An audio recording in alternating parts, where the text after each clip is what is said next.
Bem-vindo ao nosso estudo de astrologia mágica. Mágica para mim, ela foi sempre mágica para mim. Não é algo que vai ser diferente do que as outras astrologias. Aliás, a astrologia tem em todos os povos, a maioria deles. Até na Amazônia, nós vamos tratar sobre isso num certo momento.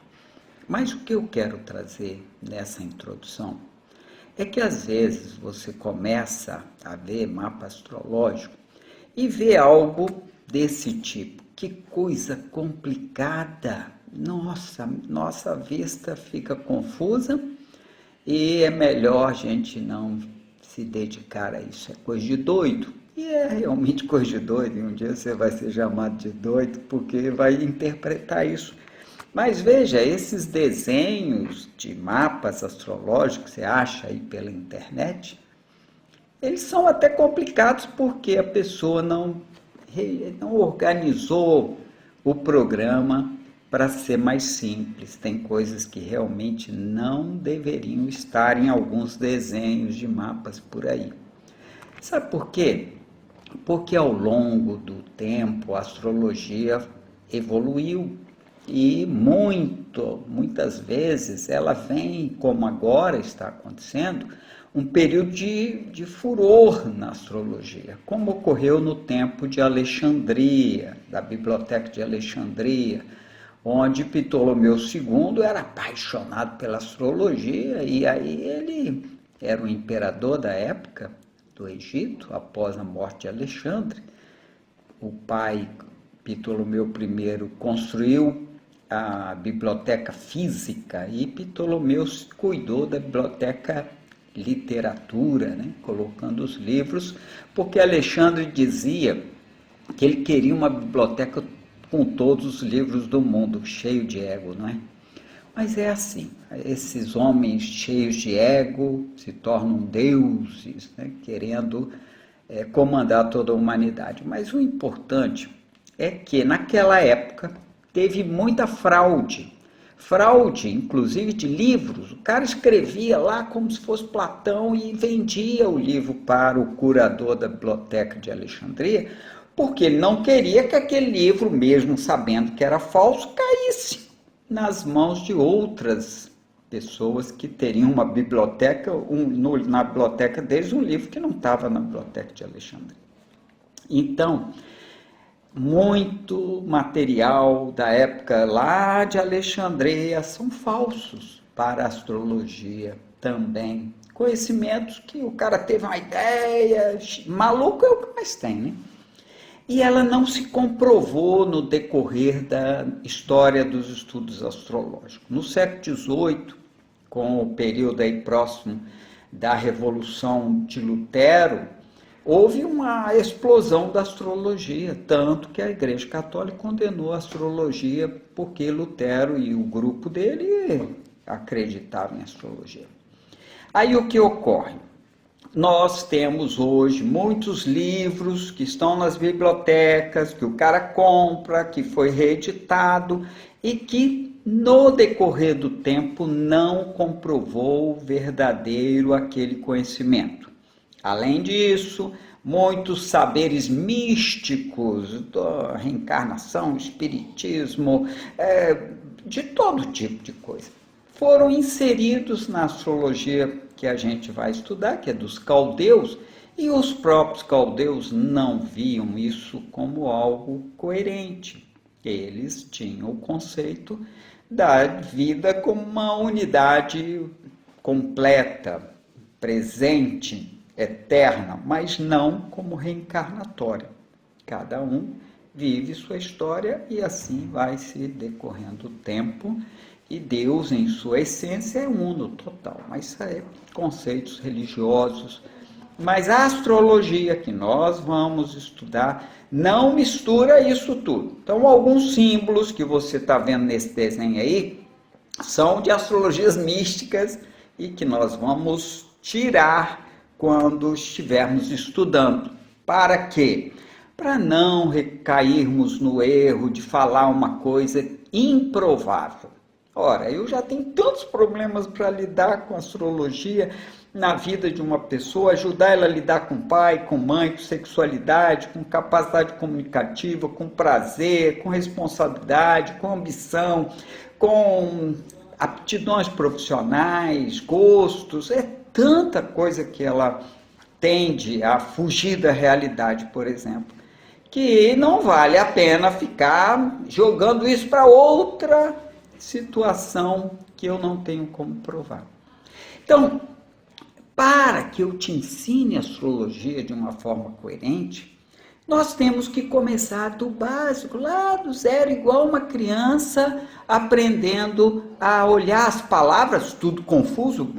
Para criança uma palavra, uma frase é algo né, incompreensível, mas que a gente vai poder aprender devagarzinho. Quando eu comecei, 18 anos de idade, eu conheci a astrologia de uma forma muito séria na Universidade de Campinas, num congresso de física e de outras ciências, onde tinha um grupo lá ensinando astrologia. Eu conto essa história com calma depois, não é importante agora.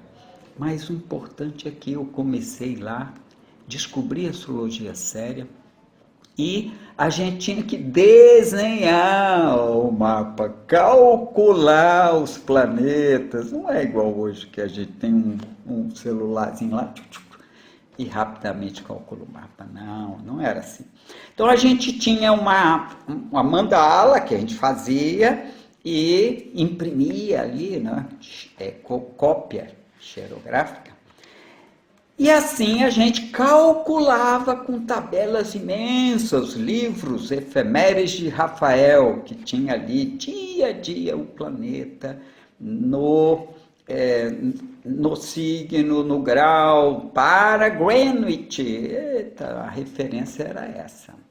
0 hora de Greenwich. Aí nós tínhamos que calcular onde é que ele estava às 7 horas da noite em São Paulo. Aí tinha que calcular latitude, longitude, fuso horário e chegar à conclusão que ele estava ali no grau tal. A Lua é muito rápida, 12 graus por dia, então tinha que ter muita precisão os cálculos. Alguns não, Plutão. Plutão não muda de grau no mesmo...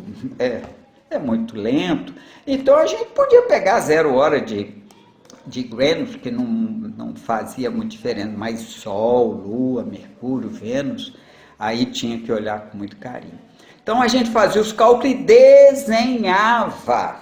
Desenhava, para quê? Para chegar ao desenho que a gente usa no mapa. E isso ainda por cima tinha que traçar os ângulos, os aspectos astrológicos, os ângulos entre os astros. É claro que quem pega hoje o computadorzinho, joga lá e tem o desenho na mão de imediato, é uma maravilha. Imagina se Nostradamus, quando estudava o futuro que ele via, né? Ele tinha umas visões e aí ele calculava na astrologia para saber dentro do tempo quando isso ia ocorrer. Que facilidade que ele teria com um celularzinho na mão, com um programa desse que nós vamos utilizar. Mas saber desenhar, saber os ângulos, isso é fundamental para entender a astrologia.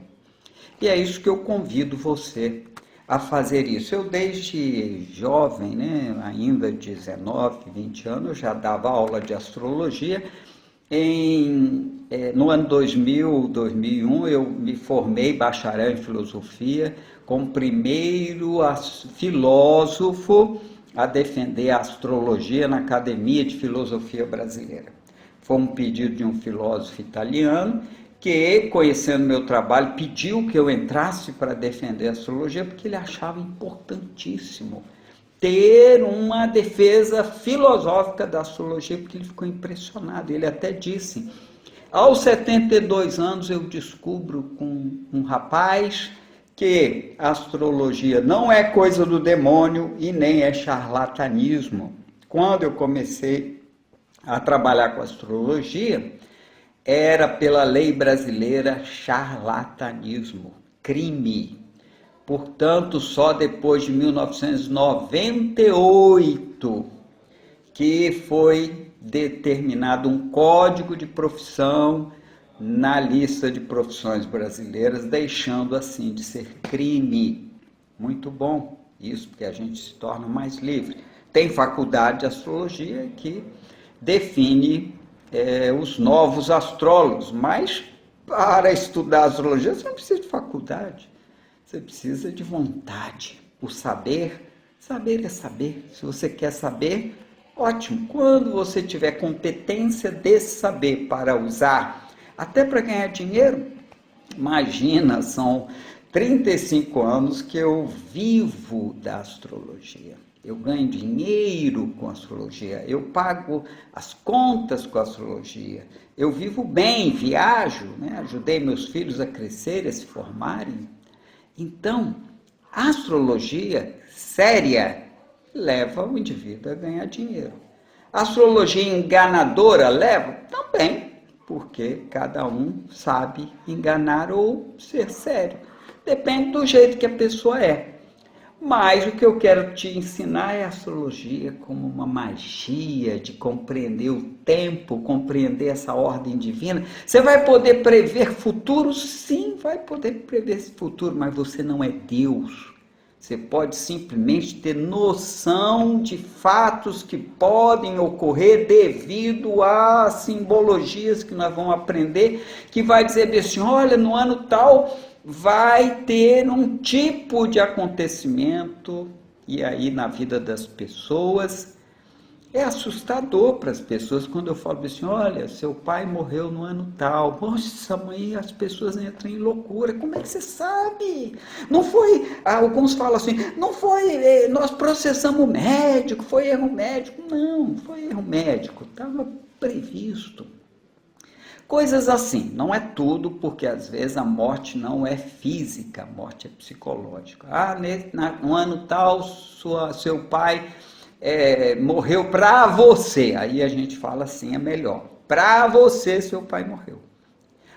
Foi quando eu descobri que meu pai tinha outra família, isso foi uma decepção para mim, então morreu para ela. Então é melhor falar assim. Então, eu estou feliz porque você está aqui entendendo como é essa história. Do meu curso de bacharel em filosofia, surgiu o livro A Alma e a Questão do Livre-Arbítrio, que eu te convido para ler.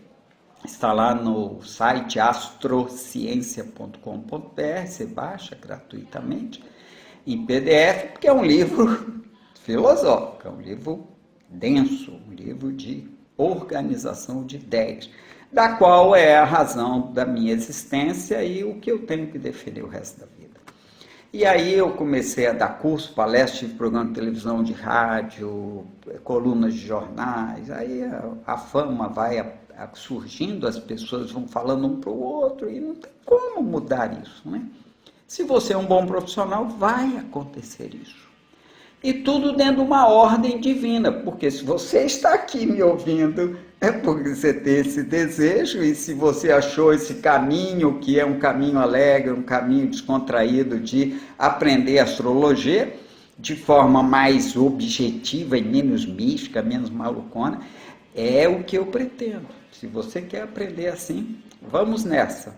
Vamos seguir esse caminho maravilhoso, porque muitas pessoas já estudaram astrologia comigo, inclusive essa imagem aí, é eu entregando o diploma do pessoal lá no seio da Amazônia. Que coisa maravilhosa foi esse curso, essa turma na Amazônia. E eu tive esse prazer e hoje moro na Amazônia, num barco, e te convido a conhecer mais essa história e vamos juntos estudar a astrologia, a magia da astrologia, a astrologia encantadora, a astrologia divina. Sempre chamo assim, ordem divina, porque Deus parece uma coisa meio humanizada, então eu chamo, é a ordem divina. A astrologia nos mostra a ordem divina e é essa que eu quero estar com vocês nessa história de estudar astrologia e compartilhar 40 anos de dedicação ao saber astrológico. O curso básico, ele tem a finalidade de fazer você interpretar mapas astrológicos utilizando material didático. Então, você não vai sair fazendo mapa astrológico ainda, usando somente sua articulação de ideias. Vai usar o material básico, que é a apostila, o cálculo do mapa através de aplicativos. E nós estamos aqui para te fazer aprender gradativamente. Então, não decore nada. Vamos aprender de uma forma sensível, intuitiva, entendendo o que são as peças do tabuleiro dessa grande mandala maravilhosa chamada astrologia. Lembrando que existe astrologia de diversos povos e a nossa astrologia, ela começa com a astrologia dos caldeus. Essa é a primeira informação importante. Trabalhamos a astrologia dos caldeus. E nós vamos conhecer no primeiro módulo do curso a história da astrologia e a história de como os caldeus chegaram esse saber maravilhoso até nós. Depois nós vamos dar os signos. Por favor, não decore sobre os signos. Quando você pensar em Áries, pense cabeça. Cabeça é Áries, né? Pescoço é Touro, e assim vai. Nós vamos aprender sobre os signos intuitivamente. Os signos não são estrelas lá no céu, são épocas do ano, das estações do ano. Não são as estrelas. Esqueça as estrelas, que essa informação vai ser importante em outro momento, mas não sobre os signos. Os signos não estão lá nas estrelas, estão nas estações do ano, e isso você vai aprender nesse módulo que é específico para pensar signos. Mas os signos são de elementos, existe o fogo, terra, ar e água. O fogo é ação, terra é apego, estrutura, ar são ideias, movimento, água é afeto, envolvimento, acolhimento, aceitação, maleabilidade. Cada signo tem um elemento e assim eles vão nos ensinar sobre eles, muito importante. Nas qualidades nós vamos ver o cardinal, fixo e mutável. O cardinal é que inicia a estação do ano. Então, primavera começou. Quem é o signo da primavera? Quem começa? É o carneiro, o maluco, quer sair fazendo logo as aventuras, que ficou 6 meses no frio lá do hemisfério norte, porque é a referência que os caldeus tinham. Então, é o momento em que o calor chega da primavera, então é cardinal, está iniciando a primavera. Depois temos os fixos, que são os signos do meio da estação. Imagina Touro, aquele boizão lá, sentado na gramado, debaixo de uma árvore gostosa, com as frutas caindo, cheiros gostosos no ar. É maravilhoso. Então, é uma estabilidade. Os signos fixos estão no meio da estação do ano. Cada época da estação do ano tem o fim dela, e o fim dela é uma preparação para o que vem da próxima estação. Dualidade, se o signo é positivo, se ele é ativo ou se ele é passivo. Isso também é muito importante, porque tem pessoas que são passionais, tem pessoas que são ativas, são pessoas independentes, tem pessoas dependentes. Nós vamos ver isso nas dualidades, positivo demais, negativo demais, no mapa natal, não é no signo só não.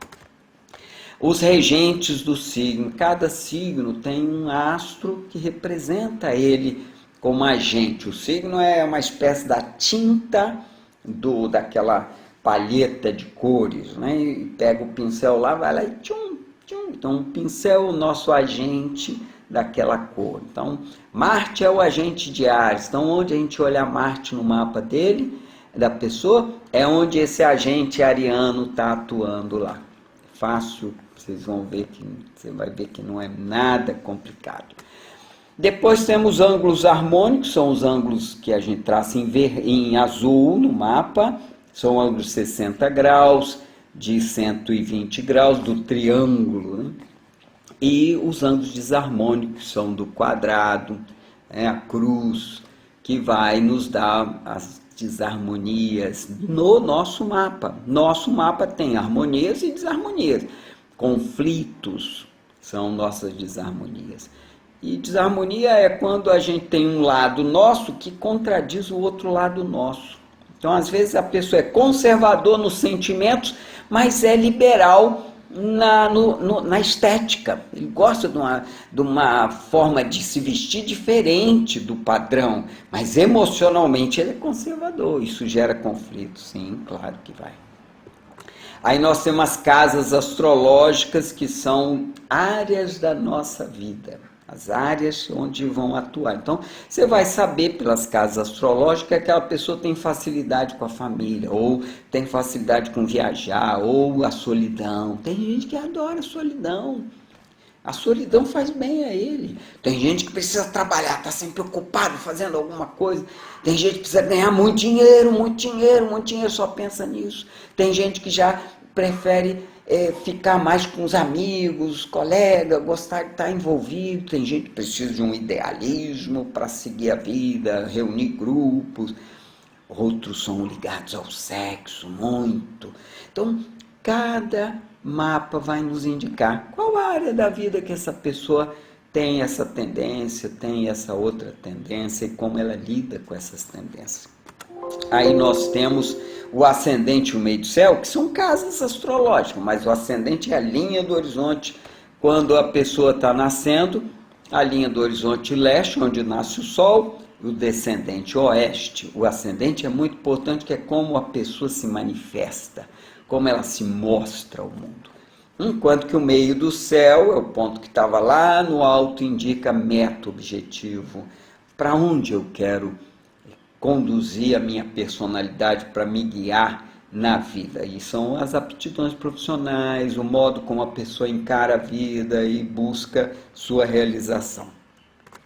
Aí temos regente do ascendente, então tem o regente dos signos, e o ascendente está num signo, um dos 12 signos, que a cada 2 horas aproximadamente muda o ascendente no céu, que a Terra está girando, então a linha do horizonte, claro, vai mudar 4 minutos, muda 1 grau na linha do céu no horizonte leste. Então, o ascendente, depende da hora que a pessoa nasceu, dia, mês, local.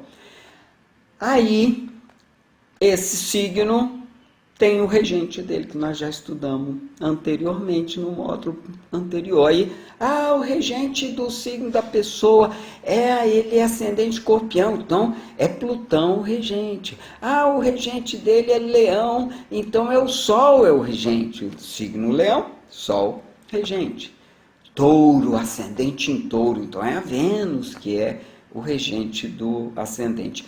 Aí nós vamos aprender a explorar as informações que o regente do ascendente nos dá, sabendo onde está, como ele está com linha vermelha, ele está com linha azul, ele está em cima, embaixo, na casa 1 ou na 2, e assim vai. O cálculo do mapa, nós vamos aprender a calcular mapa. Eu não vou entrar num detalhe muito profundo, como acontecia na minha história de vida, de ter que fazer cálculo manual, mas você vai aprender com aplicativos que a gente já tem, né?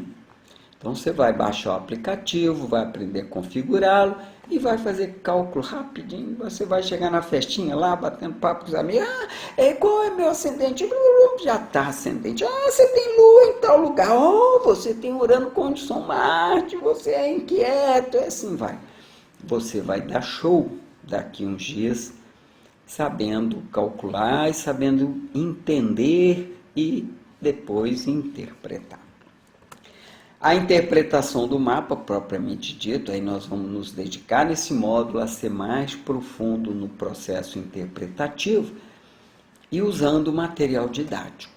Isso você vai permitir a você mesmo fazer cálculos no mapa e começar a interpretar usando a tabelinha lá de Vênus em Aquário. Vênus em Aquário a pessoa é assim, assim.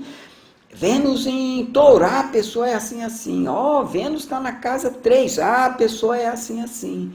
Então, você vai interpretar nesse primeiro momento que você está exercitando a interpretação, utilizando os recursos de material didático. Em breve, né? Você vai se libertando disso e vai se tornando mais intuitivo para interpretar com base em toda a informação que você vai ganhando em nosso treinamento. A psicologia da interpretação é muito importante porque nós estamos lidando com pessoas. Pessoas são influenciáveis. Tem pessoas que você vai falar um negócio e vai embolar a cabeça dela. Então você tem que saber que quando ela percebe que você tem informações sobre ela, ela fica impressionada que você está ali falando sobre ela. Então alguns cuidados, porque nós podemos causar alguns problemas emocionais na pessoa. Mas lembre-se, nós vamos estar trabalhando nesse modo muito exemplo, muito modelo que já, né, a gente já conhece, já viu. Eu experimentei, são 40 anos fazendo análise de mapa, atendendo muitos clientes, casos que aconteceu do meu trabalho, eu vou passar sem dizer quem é, sem localização, espaço, tempo, para preservar as pessoas, mas usar o saber, até alterando algumas coisas para que a pessoa em si possa ser preservada. Porém, o saber que nós herdamos dessas histórias vão nos ajudar nesse processo. Os cuidados com a interpretação do mapa de uma pessoa, que é fundamental, esse cuidado de algumas informações a gente evitar, se tiver em público, menos ainda, e nós não podemos falar certas coisas. A gente vê no mapa, mas não pode falar porque está em público. Chama a pessoa no canto e fala, preciso te dizer isso, você tem isso assim, assim, ó. Mas expor a pessoa é antiético e não faz bem. E a profissão de astrólogo no Brasil. Se você quer um dia se tornar astrólogo, nós temos uma história no Brasil e essa história é bonita e deve ser respeitada e deve ser conhecida. Porque hoje, se nós temos uma profissão regularizada pelo Ministério do Trabalho, com código de profissão, não foi muito fácil, não. Foi labuta de muita gente, a gente tem que conhecer e respeitar essa história e como lidar com a astrologia positivamente daqui para frente. Então é isso aí, o programa do curso básico é esse, e eu espero poder, nesse trabalho, te dar uma capacidade interpretativa maravilhosa, inicialmente com apoio de material didático e depois você vai ser capaz de ir muito além. Um dia, quem sabe, eu vou poder ter você como um grande interlocutor das coisas que eu aprendo, das coisas que eu intuo, das coisas que eu enxergo nas análises e não tenho com quem conversar. Como vai ser bom ter mais pessoas pensando além dos conceitos básicos, dos conceitos religiosos, de uma compreensão mais ampla dessa ordem magnífica e mágica que é o nosso universo.